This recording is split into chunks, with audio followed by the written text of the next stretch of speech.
vou colocar a senhora na rede. Bota! Ah, Bota a senhora não tá bem, não. Medo de rede, de que é?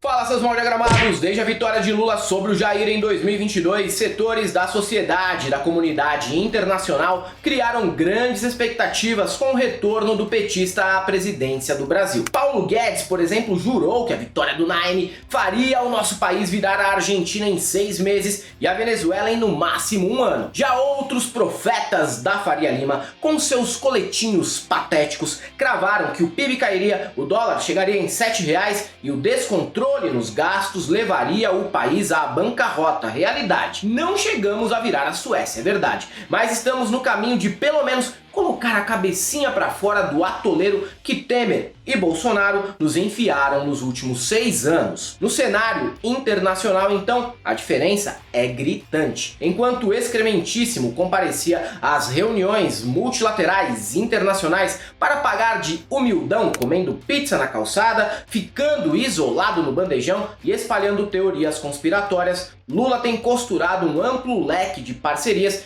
e recuperado nosso protagonismo diplomático. Ao participar da Assembleia da ONU nesta semana, o presidente atendeu outras expectativas, anunciou parceria global com os Estados Unidos para fortalecer sindicatos e finalmente se encontrou com o mandatário da Ucrânia, Zelensky, que há meses forjava uma reunião para solicitar aquele Pix maroto para o Brasil. Não sei se vai rolar, mas ao menos ele para de encher o inbox do Lula com "Oi, sumida, vai me ignorar mesmo?" Todo santo dia era isso. E nesta semana tivemos ainda deputado de direita coloca fim à babaquice bolsonarista em debate sobre casamento homoafetivo. Parlamentar trampista apalpa as bolas do namorado em teatro infantil. Filme conspiratório do QAnon estreia no Brasil com presenças de Mário Frias e Flávio Bolsonaro. Vereador carioca, que é dirigente do Flamengo, morde virilha de torcedor no shopping. E Luísa Sonza se torna a mulher mais cringe do Brasil ao anunciar traição ao vivo na Ana Maria Braga. Tudo isso e muito mais você vê agora no Piores Vídeos da Semana.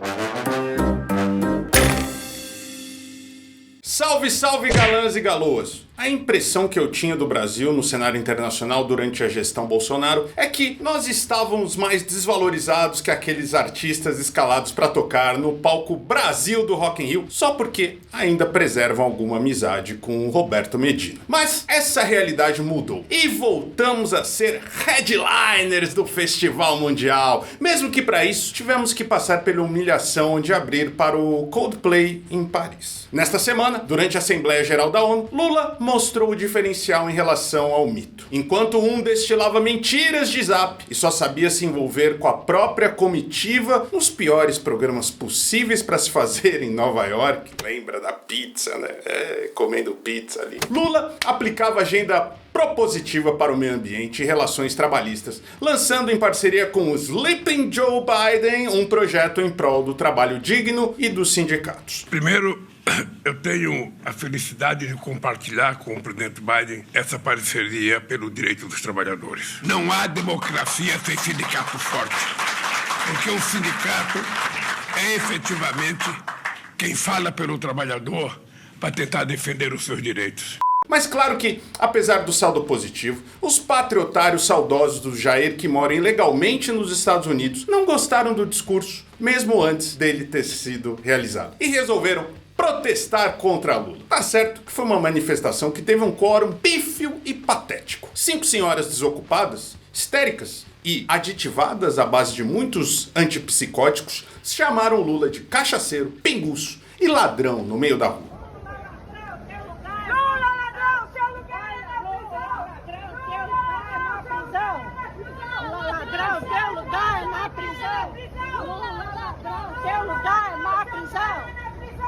O que nos deu até saudade daquela abordagem do Alan dos Panos ao suposto irmão do Arnaldo César Coelho, né? Então pronto, não responde, fica calado, seu covarde, seu merda, seu merda!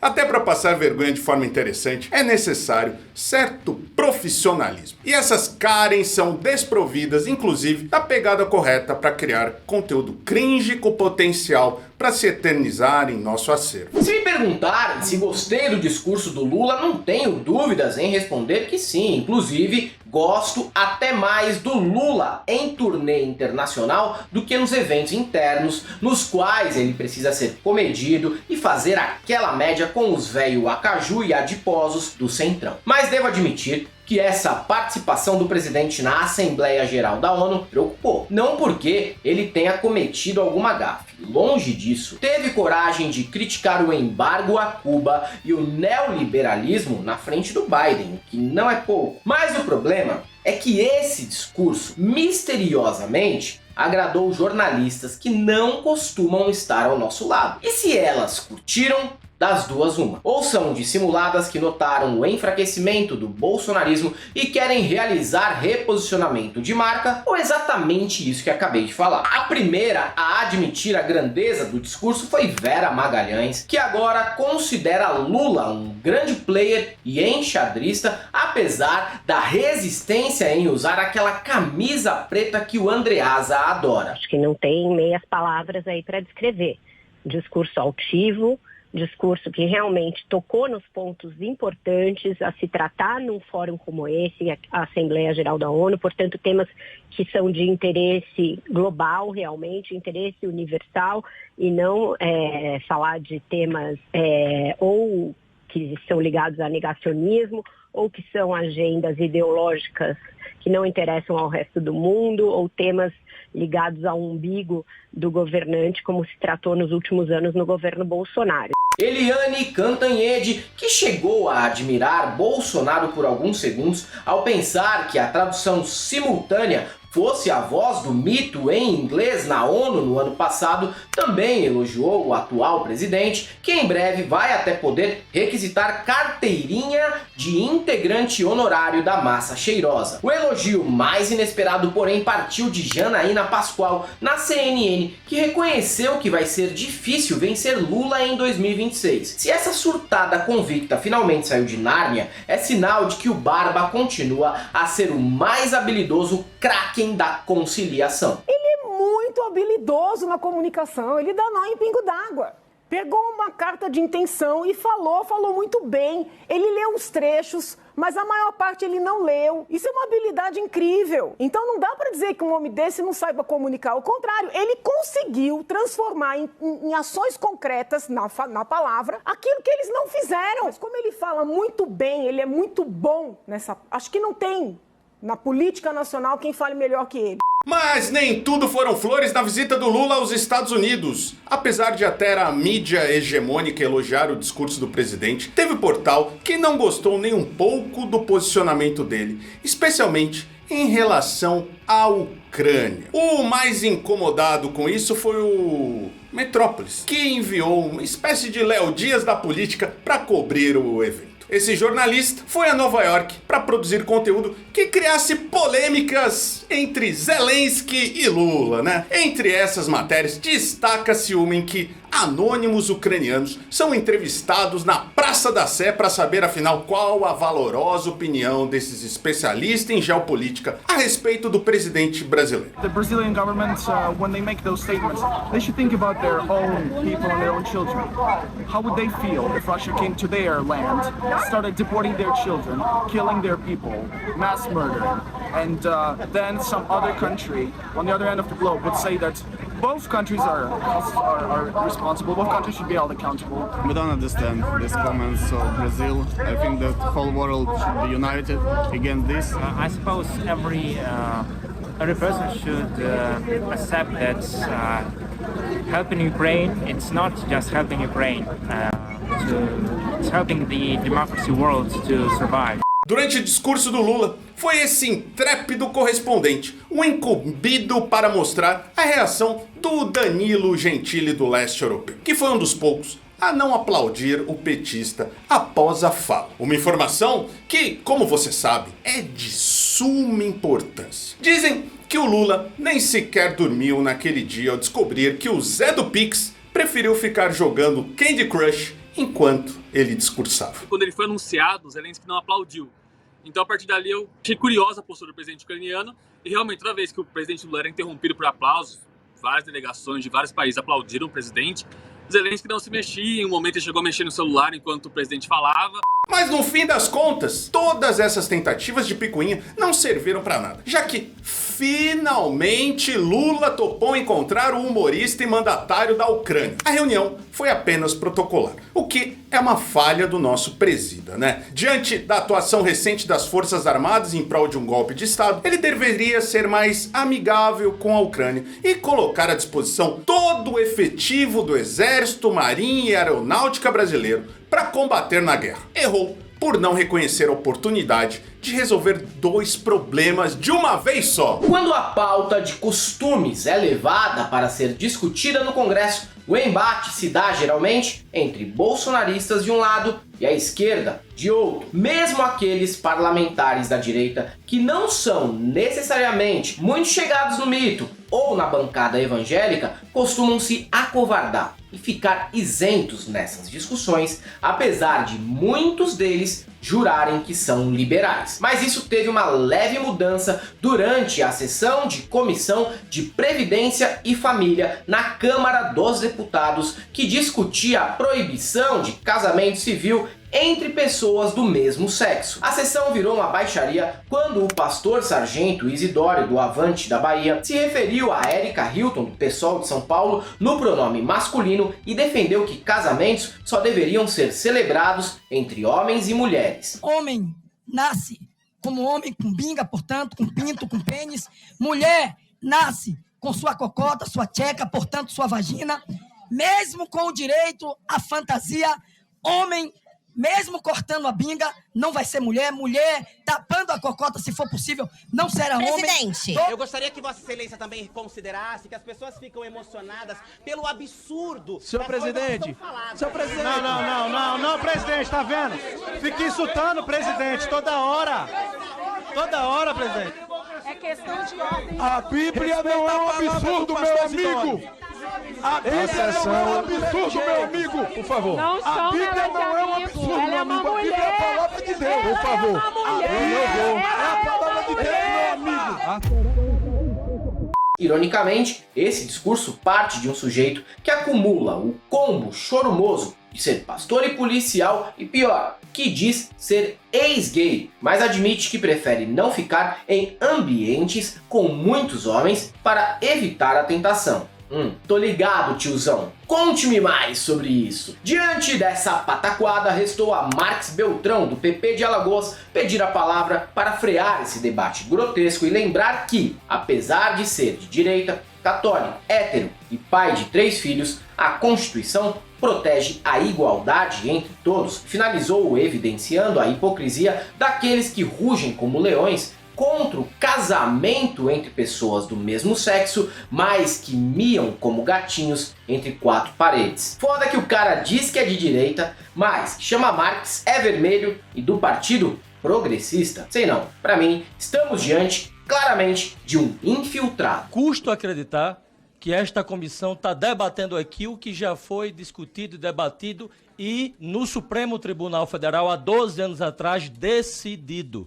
Todos são iguais perante a lei. Eu vejo aqui muito debate usando como pano de fundo religião, crença, igreja. Nós não estamos aqui na igreja, estamos no Parlamento Brasileiro para discutir direitos, Eu sou de direita, eu tenho família, sou casado, pai de 3 filhos, eu sou católico atuante, mas eu defendo o direito igual para todos. Todos são iguais perante a lei. Todos. Eu vejo aqui, presidente, infelizmente, muito discurso de muita forma machista. Muitas vezes, discursos como se fossem leões. E entre 4 paredes, muitas vezes, esses mesmos leões fazem sussurros de gatinhos, presidente.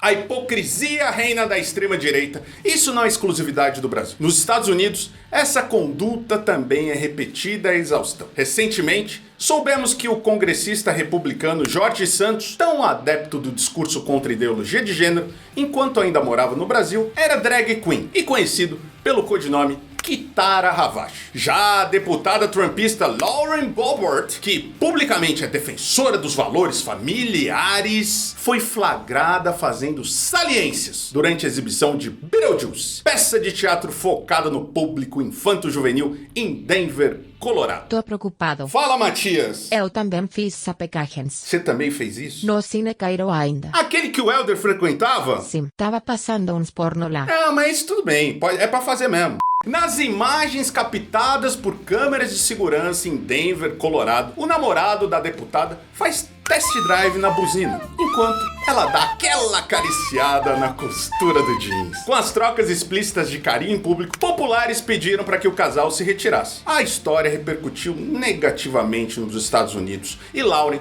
reconhece que isso afetará sua reputação e dificultará inclusive a reeleição no ano que vem. Mas pode ter efeito contrário. Trumpistas também são grandes onanistas. Não duvido nada que o caso ainda torne Boebert mais popular entre o popular eleitorado Zé da Bronha, que é tão comum entre os fracassados que apoiam Jair e o ex-presidente cor de pozinho de Doritos. Tudo de pior que faz sucesso na extrema-direita norte-americana, nós copiamos. Não seria nenhuma surpresa se alguma deputada do PL em breve aparecesse numa sessão de Mario Bros no cinema, fazendo anal giratório só para se tornar prefeita de alguma cidade goiana nas eleições municipais de 2024. Enquanto isso não se torna realidade, vamos ter que lidar com a estreia de Sound of Freedom nos cinemas brasileiros. Sucesso de bilheteria nos Estados Unidos, o longa estrelado por Jim Caviezel aborda uma história supostamente real sobre tráfico humano infantil. Eu digo supostamente porque Tim Ballard, que inspirou o roteiro, já teve parte das suas bravatas e façanhas desmascaradas e é acusado por 7 mulheres de assédio sexual. Mesmo assim, o filme, que só foi distribuído após financiamento coletivo, é um sucesso, principalmente entre chapéus de alumínio, adeptos de teorias do QAnon e evangélicos, com direito à igreja bancando ingressos para fiéis irem em peso ao cinema nos Estados Unidos. E por aqui parece que não será muito diferente. Em uma das sessões de lançamento nos cinemas, as estrelas da noite eram ninguém menos que Flávio Bolsonaro e Mário Frias, que periga ver nesse tipo de filme a grande chance dele mesmo sair do ostracismo e quem sabe aparecer pela primeira vez em tela grande na carreira. No fim, o filme vai ser usado pelos bolsonaristas para criar manipulações, novas mamadeiras de piroca e acusar a esquerda de não se importar com as criancinhas, quando na verdade a gente sabe muito bem que elas costumam estar em risco justamente dentro das famílias conservadoras e nos porões das igrejas cristãs. Eu quero agradecer muito a presença da minha terra ministra Damares, do Flávio Bolsonaro, do Eduardo, todos vocês que estão aqui hoje. Eu tenho certeza que nós somos as pessoas que temos a responsabilidade moral de brigar por esse assunto. Por quê? Desaparecimento de crianças, prostituição infantil, tráfico de órgãos. Tudo isso é diretamente ligado às pautas conservadoras, sim. Embora o mito esteja enfraquecido e o Lula tenta conciliar até com prefeitos à direita do Jair para as municipais de 2024, o bolsonarismo alucinado continua a se destacar nas ruas de todo o Brasil. 3 imagens que viralizaram nesta semana mostram que essa seita doentia ainda faz estrago em nosso país. Em uma delas, o patriotário que derrubou o relógio em 8 de janeiro tenta se fazer de coitadinho e simula um choro tão forçado e seco que nem mesmo Mário Frias conseguiria repetir de forma tão pouco convincente. E o golpista que destruiu o relógio histórico que estava em exposição no Palácio do Planalto permaneceu em silêncio durante o depoimento à polícia. Ele pode responder por até 6 crimes. Já em Palhoça, Santa Catarina, uma senhora que poderia estar em casa curtindo o triângulo amoroso entre Eric Marmo, Carolina Dickmann e Carol Castro na reprise de Mulheres Apaixonadas, preferiu se humilhar nas ruas da cidade, berrando feito bicho em defesa da direita e Jesus, num idioma que lembra muito vagamente o português. A senhora continua. Vocês têm que vazar daqui. Por quê? Aqui é de Jesus. De Jesus? A Palhoça A senhora... é do povo de Jesus. A senhora tem que arrumar uma clínica para se internar. É? Tem que arrumar uma clínica. Também, tá? Pra sair dessa coisa aí, ó, do diabo. Vou colocar a senhora na rede. Bota! Ah, a senhora não tá bem, não. Tenho medo de rede, que é? Eu tô vendo, tô doente. aqui, vocês vêm Mas incomodar. o que a senhora veio aqui fazer o que aqui? Eu quero que vocês vazem daqui. Por quê? A senhora é dona da palhoça? Porque nós odiamos você. Sim, eu pago imposto aqui nessa Mas e roça. você acha que nós não pagamos imposto também? Não, vocês não moram aqui. Não moro? Não. Ah, não, para. O aqui, que é isso, senhora? A senhora não tá bem na cabeça, não? Não. Esse é o mal do bolsonarismo, é ser tudo louco na cabeça. Não, eu sou da direita e sou de Jesus. E por último, um personagem conhecido como Patriota Capixaba, que foi preso no 8 de janeiro e diz que depois de experimentar um período em cana, não teve mais vaidade, dignidade, libido sexual e nem desejo de orar. Tá necessitado e não sabe pedir? Se voltar para a Papuda, pode ter certeza que seus problemas serão resolvidos. Que me prenda novamente, não estou com medo. Pra mim é indiferente estar aqui ou lá dentro, mas eu jamais vou me curvar a vocês, bandidos, que têm o poder da caneta na mão, porém, são bandidos. Alexandre de Moraes, Rosa Weber, todos vocês aí são bandidos, vagabundos, não vou me curvar a vocês. Quer me prender? Pode prender. Manda o PCC, que vocês apoiam e abraçam os parça de vocês, me pegarem, porque medo de morrer também eu não tenho, porque se vocês me tiraram tudo que eu tinha de mais digno e de mais precioso, que é a minha dignidade. Hoje, eu não tenho prazer de comer, eu não tenho prazer de tomar banho e passar um perfume, eu não tenho libido sexual, eu não tenho desejo hoje nem de orar, infelizmente. Então pra mim é indiferente vocês mandarem matar, vocês mandarem prender, só que vocês não vão me calar, bandidos. Se o nível dos patriotários já é baixíssimo, o dos políticos que esse povo elege não poderia ser muito diferente. Às vezes, é até pior, para ser justo. O prefeito de Barra do Piraí, Mário Esteves, do Avante, inaugurou uma creche muito a contragosto e sugeriu que a população feminina no município devesse ser castrada para evitar o nascimento de tanta criança que necessitasse de espaço para ficar enquanto as mães trabalham. Tem que começar a castrar essas meninas. Controlar essa população é muito filho, cara. É no máximo 2, fazer uma lei lá na Câmara, no máximo 2, né? Porque haja creche para ser construído ao longo dos próximos anos. A fala com tons do nosso já tradicional eugenismo moreno pegou mal e a emenda de Esteves saiu pior que o soneto. O político justificou em nota que usou o termo errado e que aquele era um momento de descontração. Afinal, quem aí nunca se descontraiu com os amigos cogitando castrar a população mais carente da cidade que atira a primeira pedra, não é mesmo? O presidente da Câmara de Jucás, no Ceará, Eude Lucas, do PDT, foi pelo mesmo caminho e comentou que autismo se cura com peia e chibatada. Dessa eu não sabia, mas eu fiquei sabendo que alienação, ignorância e mau caratismo também dá para curar assim. Se o senhor quiser passar por algumas sessões de tratamento aqui em casa, sinta-se à vontade. Pela declaração que os artistas, os autores lá, tá rondando, eu digo, eu acho que eu era autista, só porque meu pai tirava autista na peia. No meu tempo tirava autista era na chibata, que eu era um menino meio traquino. E esse tipo de nível rasteiro na política não é exclusividade de cidades pequenas. Marcos Braz, vereador pelo PL do Rio, que também é vice-presidente do Flamengo, bateu o cartão na Câmara e foi para um shopping na Barra da Tijuca comprar presente para a filha. Chegando lá, foi xingado por um torcedor e chegou às vias de fato com o cara o agredindo de forma inusitada, com uma mordida na virilha. Algo que, sem câmera captando, esse flamenguista teria muita dificuldade para explicar para a esposa. Imagina você chegando em casa e tendo que provar que não foi Chupão Diamante, que foi o Eurico Miranda ou o André Sanches que meteu a boca perto da sua piroca. Aliás, pensando bem, muitas mulheres prefeririam que fosse amante ao invés dessa situação degradante do marido em público. Participar de podcast é a melhor forma que uma pessoa com pouco autocrítica e muito autoestima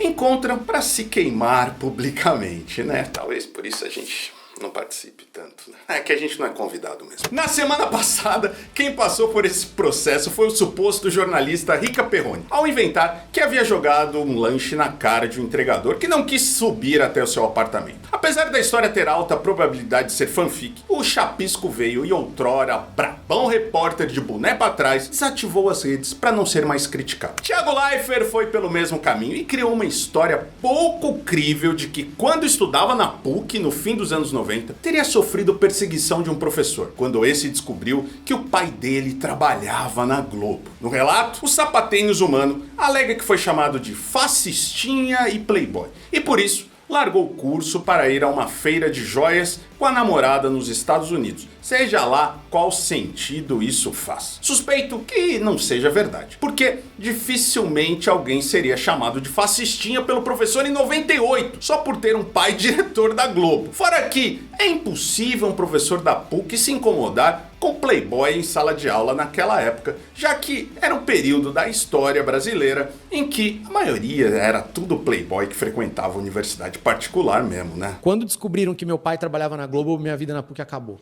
Essa é a grande verdade. Eu entrei lá, de boa, tranquilão, amigo da galera, até que um dia meu pai era do setor comercial da Globo, tá? E um dia ele deu uma entrevista pro Jornal da Globo pra falar de um prêmio que a Globo tava dando, não sei o que. Eu falei, puta merda.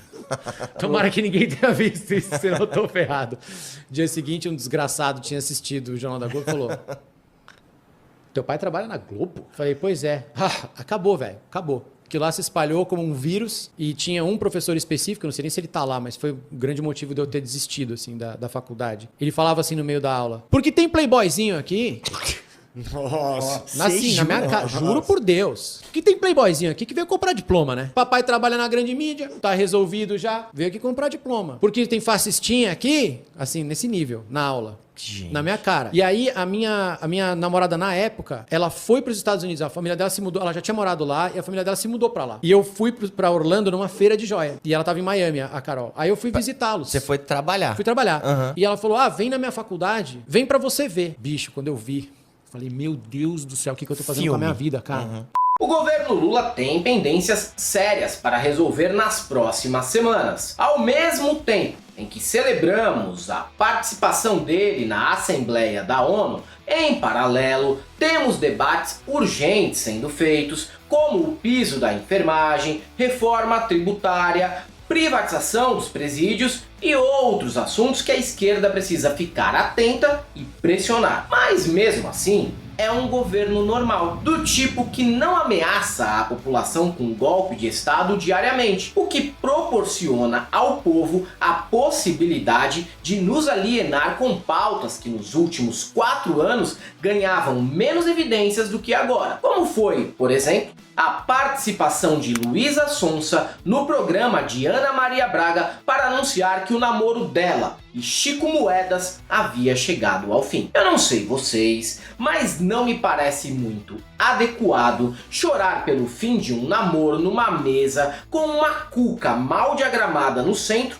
e um papagaio de pelúcia no canto. Principalmente quando esse lance estava rolando há apenas 4 meses e já tinha gerado até música em homenagem ao amado no novo disco da cantora. É insuportável que a traição, a quebra de combinado, respeito, confiança, zelo, cuidado, continua sendo normalizado. Um erro pontual. Só quem já foi traída sabe da dor que se sente, a dor que se acarreta e desencadeia, o que eles chamam de erro pontual. Meu amor, infelizmente você mexeu com a mulher errada. Ou seja, se a Luísa queria a nossa empatia, acabou conseguindo fazer com que a gente apenas a considerasse a mulher mais cringe da atualidade. Até porque o Brasil é o país em que um gênero musical inteiro é feito para chacotear cornos e que depois de acabar o plantão da Globo anunciando alguma morte, já tem gente fazendo meme. Felizmente, o nosso povo tá muito distante de ser parecido com os fãs de diva pop emocionadinhos de Twitter e muito mais próximos da Piovani, que celebrou a solteirice por poder conhecer paus novos. Se você gosta do nosso trabalho, curte nossas lives, nossos cortes, nossas entrevistas, o Piores, entra aqui no primeiro comentário ou vire membro desse canal. Precisamos de vocês para pagar toda a nossa equipe que faz esse canal o melhor canal do Brasil, né, Matias? Não é? Sei lá, não assisto.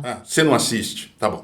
Entra aqui no primeiro comentário, tem o nosso apoio, o nosso Pix, nossa conta corrente, nosso PayPal. Ajude a gente de qualquer forma. A forma que você puder vai ser muito bem-vinda. Também nos siga nas outras redes sociais, Instagram, Twitter, TikTok, Facebook e tudo mais. E se você é um desses que ainda tem dó dos patriotários que ficam nas ruas berrando, eu só tenho uma coisa pra te dizer. Não passaram.